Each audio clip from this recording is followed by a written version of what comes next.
El tema es velad y orad, dice. O sea, velad, ¿no? Estar despierto y estar atento y hacer lo que nos dice. Y orar constantemente. Eso lo tenemos en Mateo 26, capítulo 26, del 36 al 46, cuyo título dice, Jesús ora en Getsemaní. Entonces llegó Jesús con ellos a un lugar que se llama Getsemaní y dijo a sus discípulos, sentaos aquí, entre tanto que voy ahí y oro. Y tomando a Pedro y a los dos hijos de Zebedeo, comenzó a entristecerse y a angustiarse en gran manera. Entonces Jesús les dijo, mi alma está muy triste hasta la muerte. Quedaos aquí y velad conmigo. Yendo un poco más adelante, se postró sobre su rostro, orando y diciendo, Padre mío, si es posible,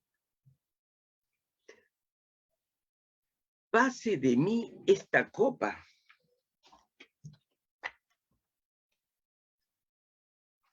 Pase de mí esta copa.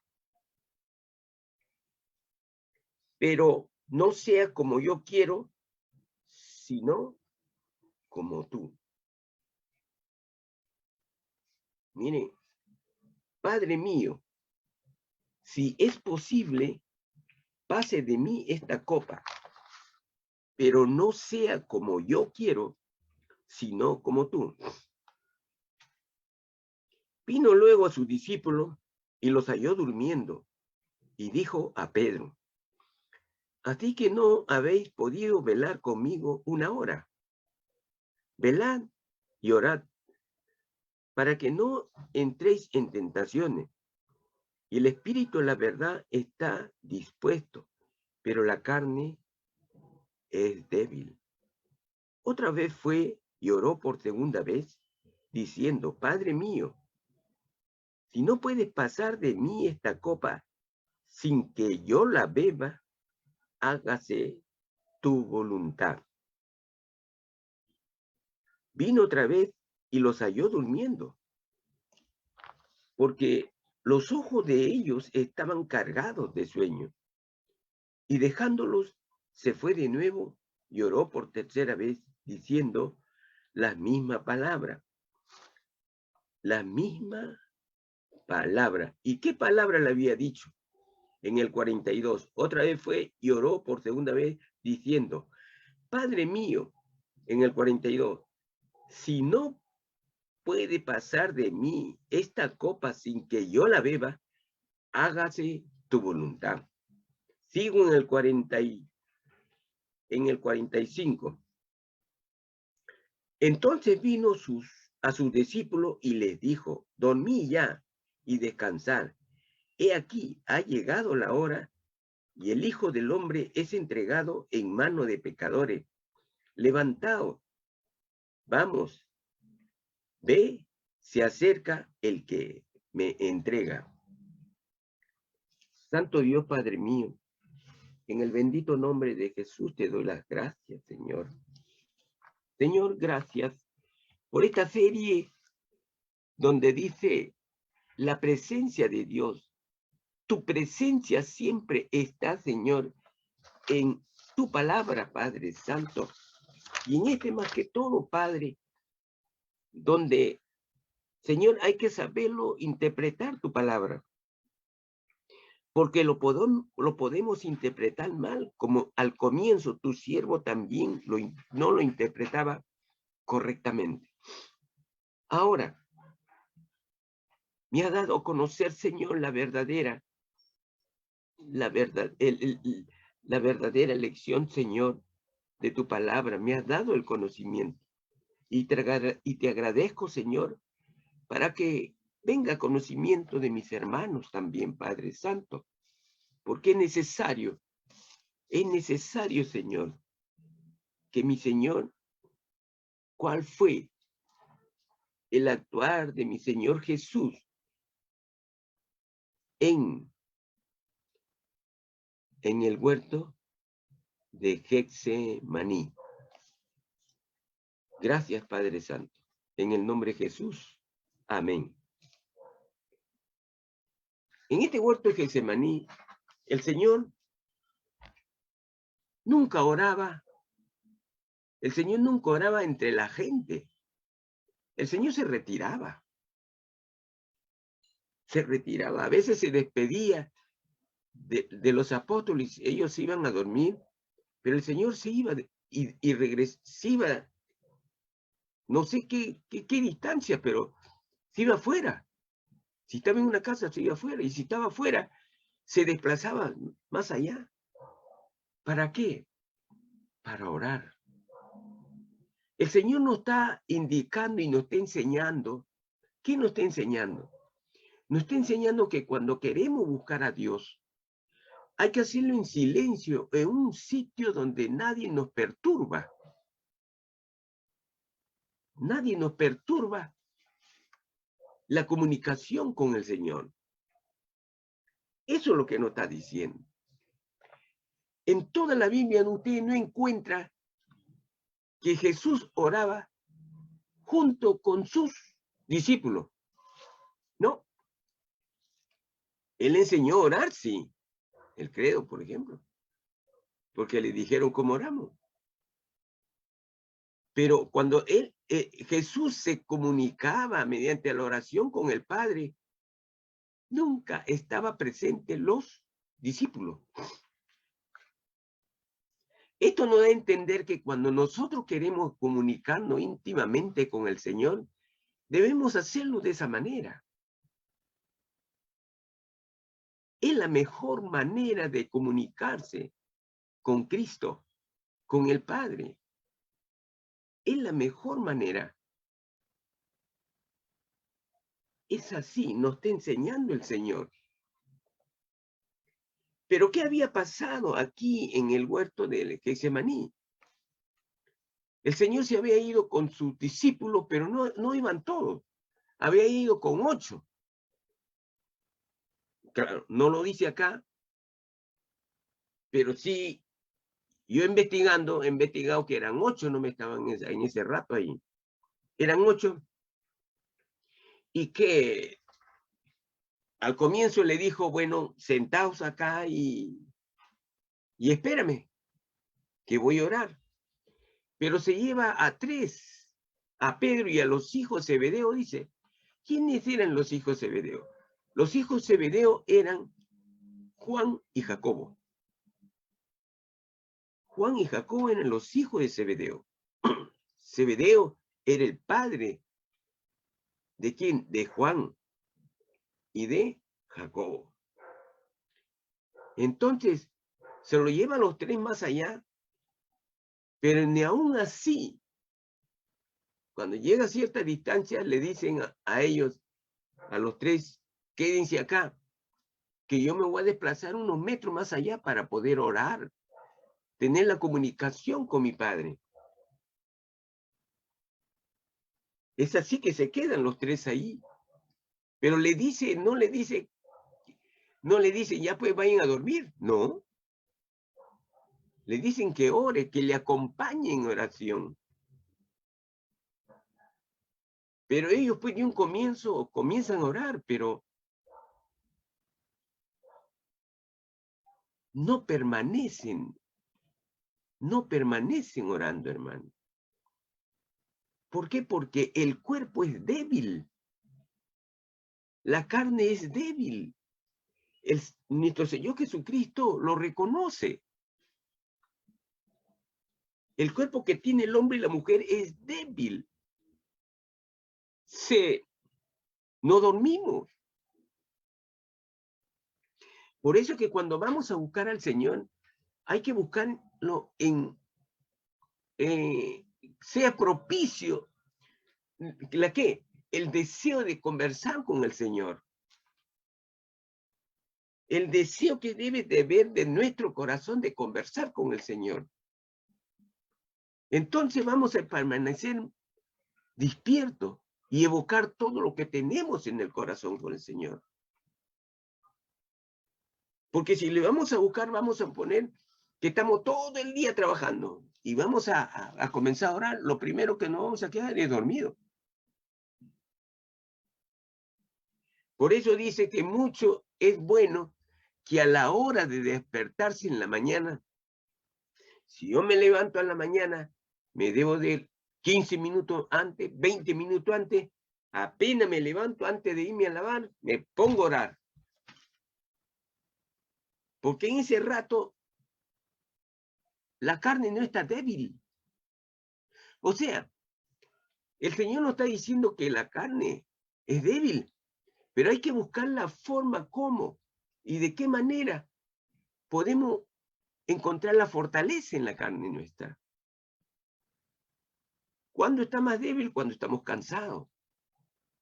Y es más fuerte cuando recién nos levantamos después de un descanso. Entonces, aquí el Señor nos está enseñando.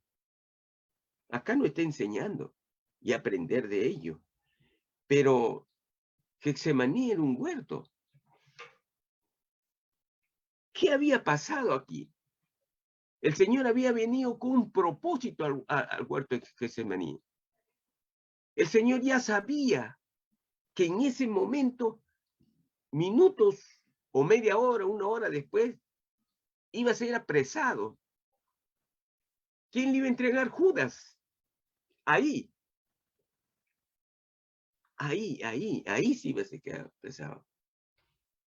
Entonces, el Señor fue y estaba ¿qué? Estaba angustiado. Su alma, dice, no su espíritu, su alma. ¿Y sabe qué es el alma, hermano? El alma es el alma es donde están las emociones, los sentimientos, donde está el intelecto. Ese es el alma. Entonces, el alma es donde le da, ¿qué cosa? La respiración. Entonces, cuando ya no respiramos, el alma ha partido. Ha partido. Entonces, ese es el alma para que tengan el concepto de alma. Entonces el Señor estaba muy angustiado, estaba triste primero cuando llegó, triste, y conforme pasaban los minutos se ponía más triste, de tal manera que se angustió el Señor. Una angustia muy, muy grave. Mire cómo siendo el Hijo de Dios, pudo angustiarse de tal manera que yo le llamo la agonía en Getsemaní. ¿Por qué? Porque la agonía es la que sufrió nuestro Señor Jesucristo. Los apóstoles estaban tranquilos, ellos no sabían que le iban a entregar allá a Jesús, que le iban a apresar, ellos no sabían. Pero Jesús sí ya sabía con anticipación qué es lo que iba a suceder. ¿Qué es lo que iba a suceder? A mí me causa mucho la impresión cuando el Señor se refiere y nos dice,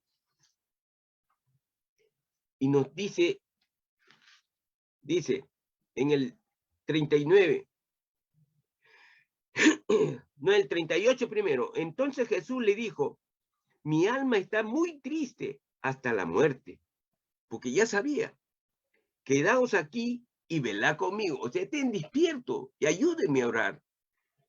Y el 39 dice, yendo un poco adelante, se postró sobre su rostro, o sea, se arrodilló el Señor, orando y diciendo, Padre mío, si es posible, pasa de mí esta copa, pero no se haga como yo quiero, no como tú.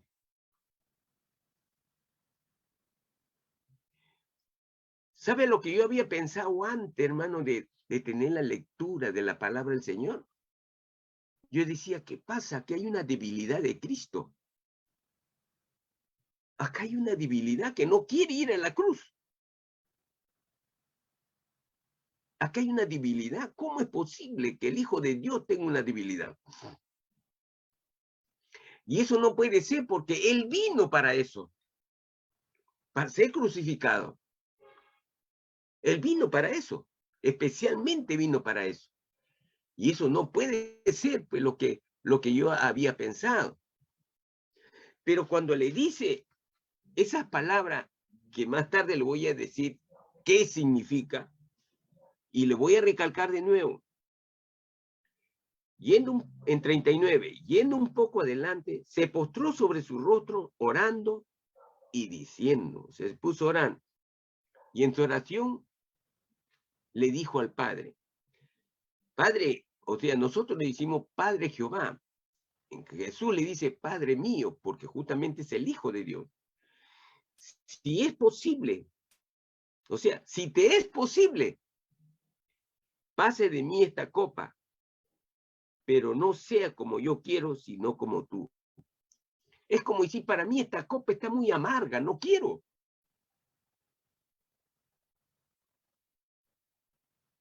Respuesta, no hubo respuesta.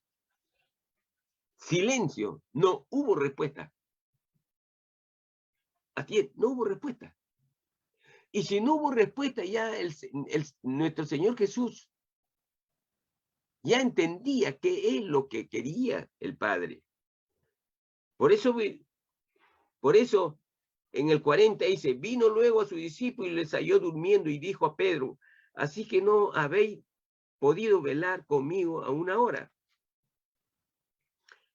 El 41, velá y orá para que no entréis en tentación. El espíritu de la verdad está dispuesto, pero la carne es débil.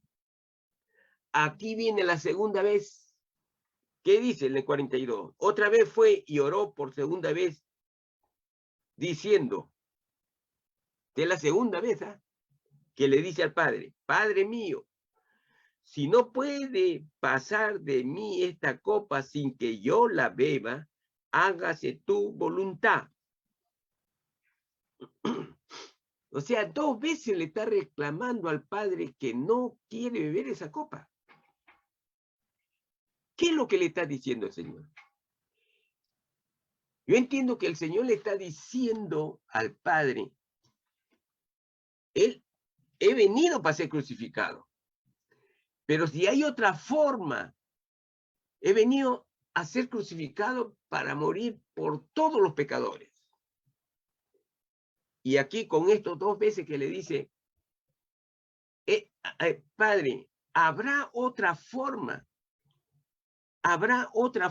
para poder librar del pecado a la humanidad. Y por segunda vez, no recibe respuesta. ¿Con eso qué cosa quiere decir? Que el Padre le está diciendo, haz mi voluntad. Haz mi voluntad. ¿Cuál fue la voluntad del Padre?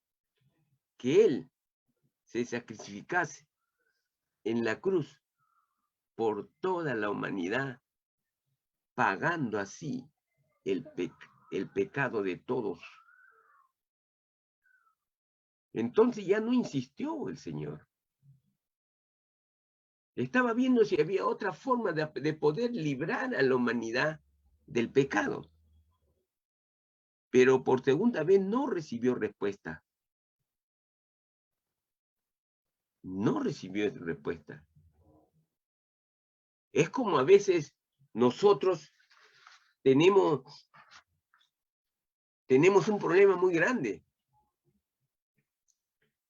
Tenemos un problema muy grande. Puede ser uno de nuestros hijos, puede ser un pariente, puede ser mi padre, mi madre, que ha pasado algo que en realidad, pues, un accidente, haya fallecido o algo peor. Pero ¿sabe qué, hermano? Nosotros siendo hijos de Dios, muchas veces le decimos, Señor, ¿por qué me ha tocado a mí? ¿Por qué me ha tocado a mí?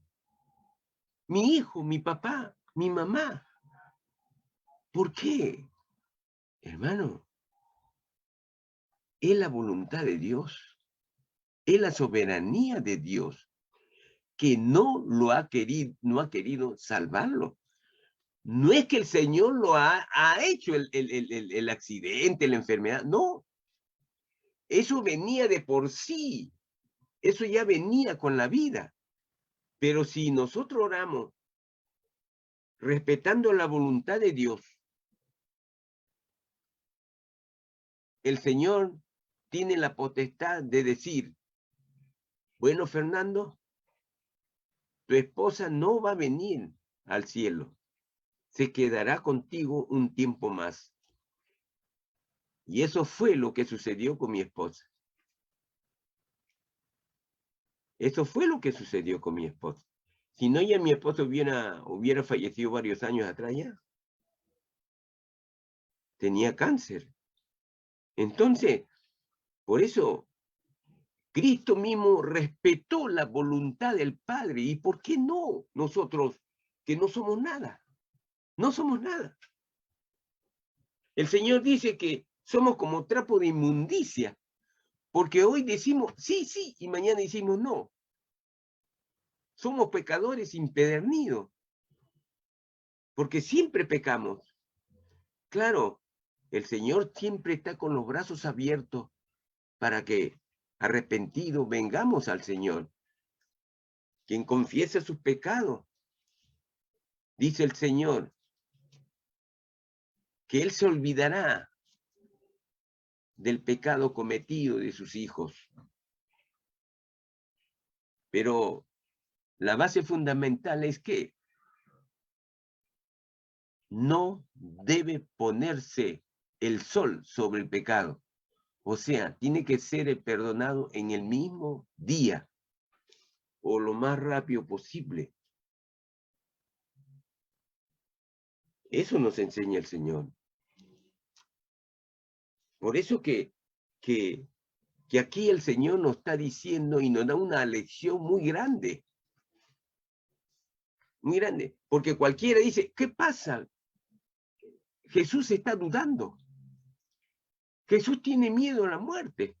Que le está pidiendo al Padre que no quiere ir a la cruz. No quiere ir a la cruz. Y no es así, porque el Señor le dice, hágase tu voluntad y no como yo quiero. Siempre respeta la voluntad. Por eso, cuando Cristo murió en la cruz, el Padre lo exaltó hasta lo sumo y le dio ¿qué? Este mundo le dio como el Dios Todopoderoso que lo va a ministrar.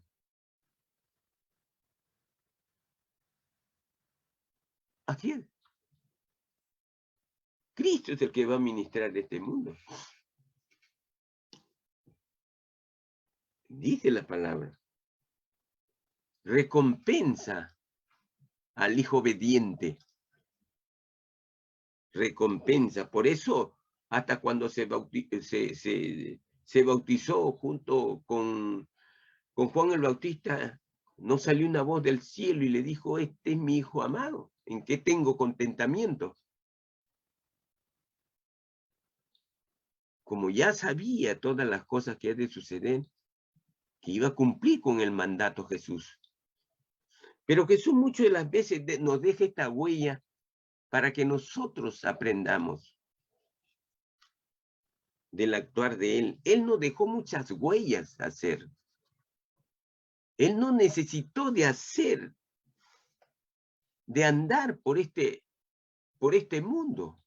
Él no necesitó, pero lo hizo en sacrificio por nosotros,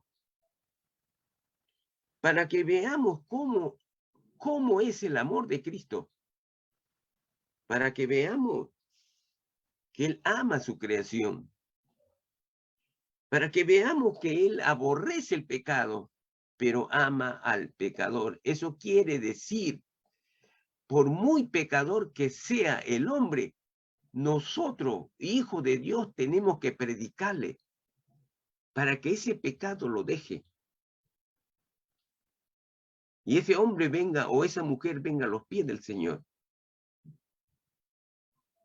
Va a costar, sí, va a costar. Porque el costo que tuvo Jesucristo es muy alto que nadie lo puede alcanzar. Así es, hermano. Por eso los apóstoles, el Señor mismo le dice, pues, le dice que la carne es débil, el espíritu quiere, pero la carne es débil, es cierto. Nuestra carne es débil, hermano. Nuestra carne es débil, porque nuestra carne quiere el mundo. El mundo, los apetitos del mundo, eso queremos. Rechazarlo cuesta voluntad, cuesta estar unido a Cristo, cuesta renunciar. Es así como renunció José. Fue un siervo del Señor que al final lo recompensó, como Job. Fiel lo recompensó. Elías, fiel, se lo llevó con todo cuerpo. Pero ese hombre pues tuvo pues asalto y mata, porque varios reyes querían matarlo. Hizo muchos milagros, sí. Pero Dios estaba con él. Dios estaba con él porque él era fiel a Dios. Es así como este huerto de Getsemaní, yo le he puesto como la agonía en Getsemaní. La agonía. Eso es. El alma de Cristo estaba en agonía. Nos da a entender de que Él, siendo el Hijo de Dios, un Dios, que todo lo puede, no hay nada imposible para Él. Aún, Él tenía dos naturalezas divinas, que nadie podía hacerle nada, pero también tenía la humana. Pero con la humana tenía con la humana iba a sufrir. Y esa es la humana la que estaba en agonía. Él no utilizó su poder para beneficio propio, sino para los demás. Por eso el hombre hace todo lo contrario, hermano. El hombre quiere aprovechar para algo propio, para volverse rico, para tener algo, para tener esto, y saca una desventaja maltratando a otro. Ahora sí, si una persona quiere un beneficio y le cuesta su trabajo, gloria a Dios. Eso es lo que quiere el Señor, que nos ganemos el pan diario con el sudor de nuestra frente. Es bueno a los ojos de Dios, porque por eso estamos aquí, para vivir en armonía y para vivir conforme nos señala la palabra del Señor. Gracias, hermano, por este huerto del Getsemaní que nos ha enseñado lo que Cristo nos ha querido dar a entender. No es, el Señor no dudó, estaba buscando otro camino. Él sabía que había venido a sufrir, a ser crucificado. Él sabía que había venido, para eso había venido, para eso había descendido. Pero no tuvo respuesta del Padre. Nada. No hubo, silencio. Entonces, eso quiere decir, ¿qué es lo que nos dice en silencio? Cuando el hijo va a pedir al padre, papá, ¿sabes qué? Dame mi propina. Y el padre no le dice nada, eso quiere decir, no hay. No. Es así. Ese silencio significaba mucho para Cristo.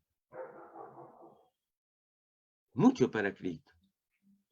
Por eso cuando nosotros oramos, hermano, el silencio del Señor parece que fuese un silencio.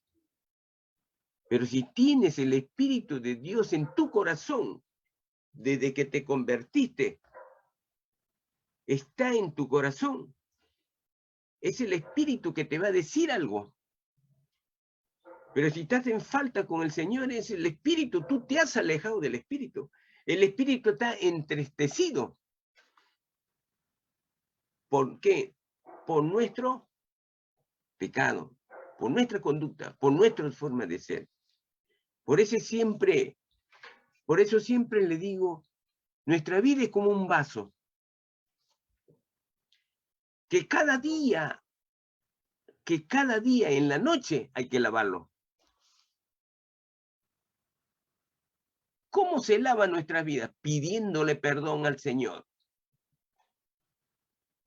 ¿Qué es lo que he hecho durante el día? Y al día siguiente me levanto con el Señor, porque he sido perdonado. Mi vaso está limpio, transparente.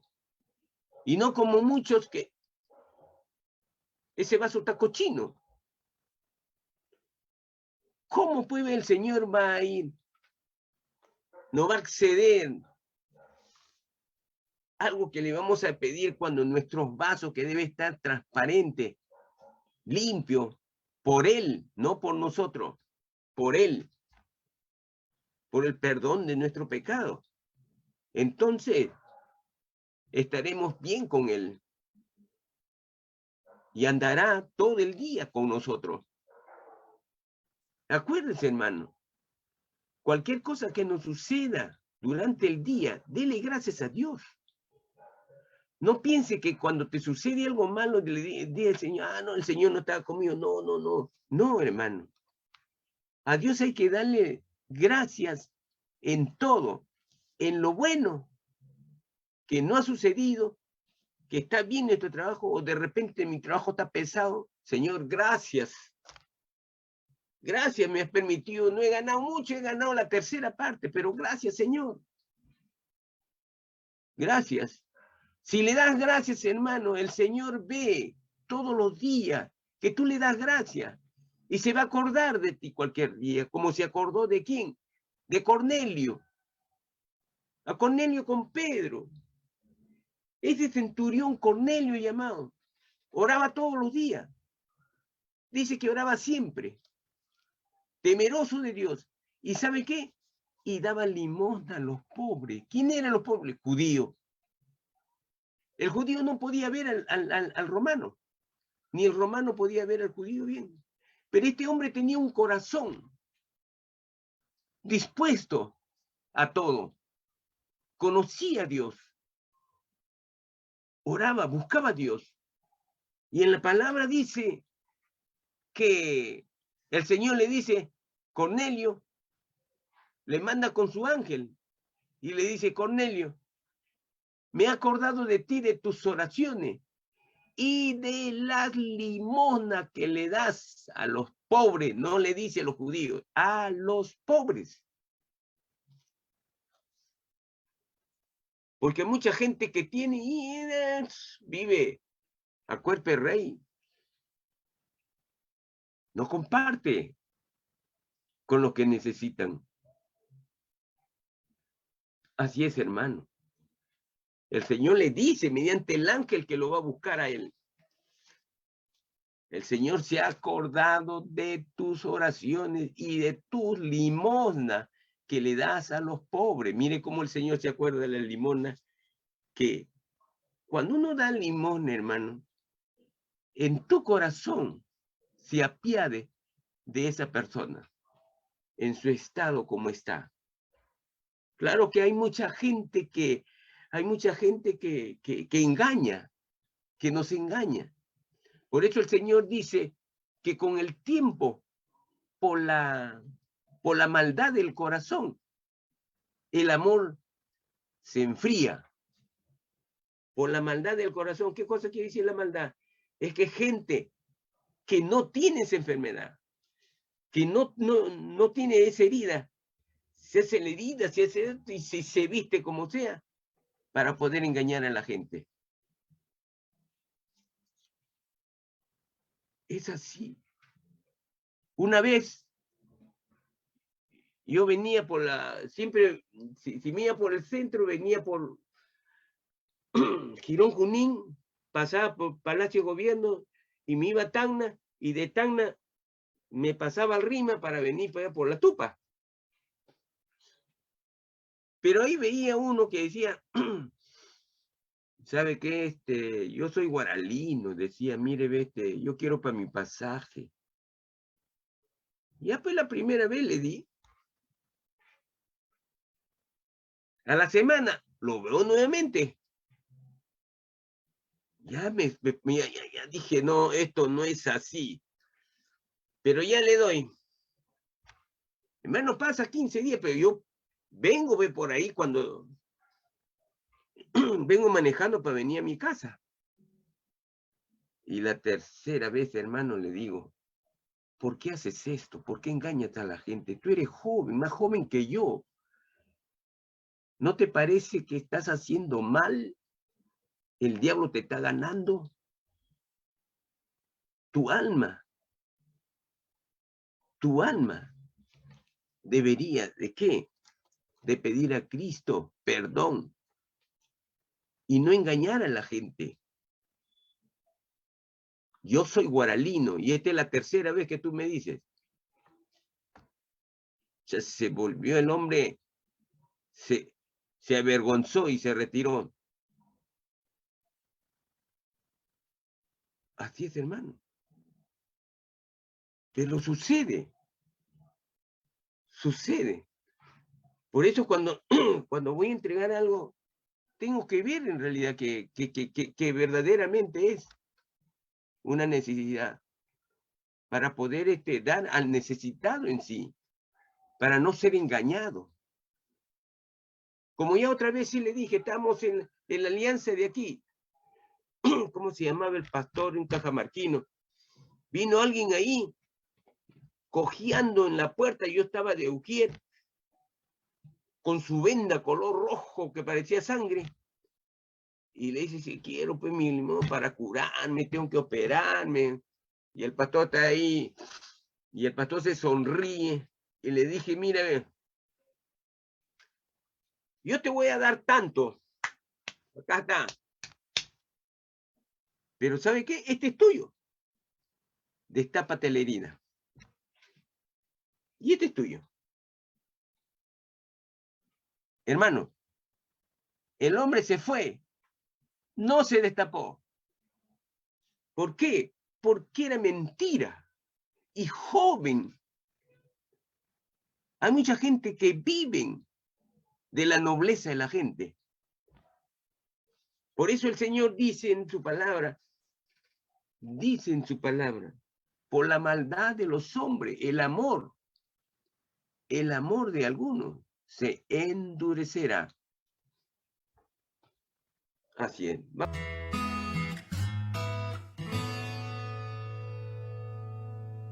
Tú no sabes.